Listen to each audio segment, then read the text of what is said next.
the 11th of April 2012. This is Capital FM Online TV News. In the headlines, U.S. Center cancels tsunami warning after Indonesia quake. Ongeri demands apology from Midiwo over alleged plot to kill PM. Ford Kenya and Ford People present registration papers. And Mudavadi weighs his options at ODM. Good evening, I'm Victoria Rubadiri.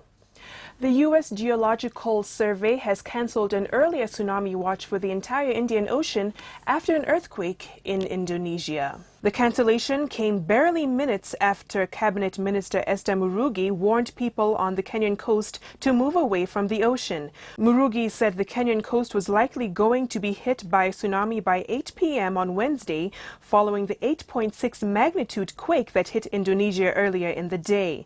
Murugi said all schools in Mombasa, Malindi, Kilifi, Kiunga and Shimoni had been ordered to close immediately to avoid a stampede by pupils and students later this evening. She said the government had mobilized all specialized disaster management agencies to prepare for any disaster.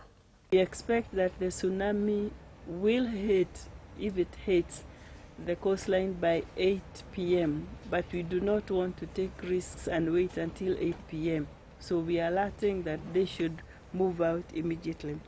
Foreign Affairs Minister Professor Sam Ongeri has formally written GEM MP Jacoyo Midiwo demanding an apology for allegedly defaming him by linking him to an assassination plot targeting Prime Minister Raila Odinga. Through Nyaberi and company advocates, Ongeri wants Midiwo to apologize within 7 days or face a suit in court. Midiwo has been told the apology must be presented to Ongeri and published in local newspapers, as well as broadcast in television stations that carried the defamatory remarks. Ongeri says his reputation has been damaged beyond repair due to Midiwo's remarks and wants damages quantified.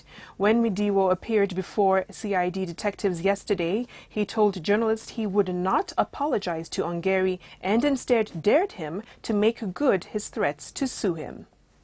Ford Kenya on Wednesday morning presented its party lists, nomination rules and constitution to the Registrar of Political Parties with complaints that its members were being poached by other political parties. Party Chairman John Munyes alleged that parties that had previously not even set foot in Turkana already had more members than those established in the region.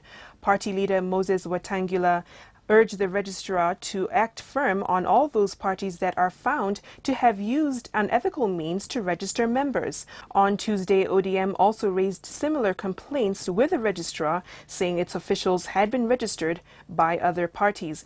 Later in the morning, the registrar also received papers from Ford People, led by its chairman Henry Obuocha, who said the party will weigh its options between fielding a presidential candidate and forming a coalition with other parties. ODM Deputy Leader Musalia Mudavadi now says he is weighing his options at the Orange Party. In a statement issued by his press secretary Kibisu Kabatesi, Mudavadi says this follows Tuesday's events where the party presented its registration application documents to the Registrar of Political Parties without amending a contentious clause that gives Prime Minister Raila Odinga the automatic presidential ticket.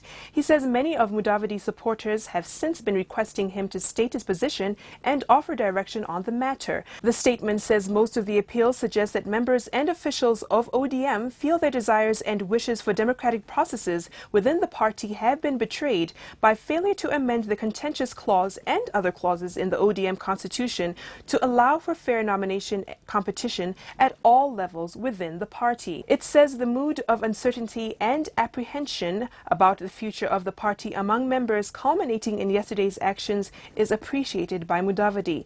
The DPM says he is making a considered assessment of the situation and will soon issue a comprehensive statement on the matter. And that does it for our top stories of the day. Thank you for joining us. I'm Victoria Rubadiri.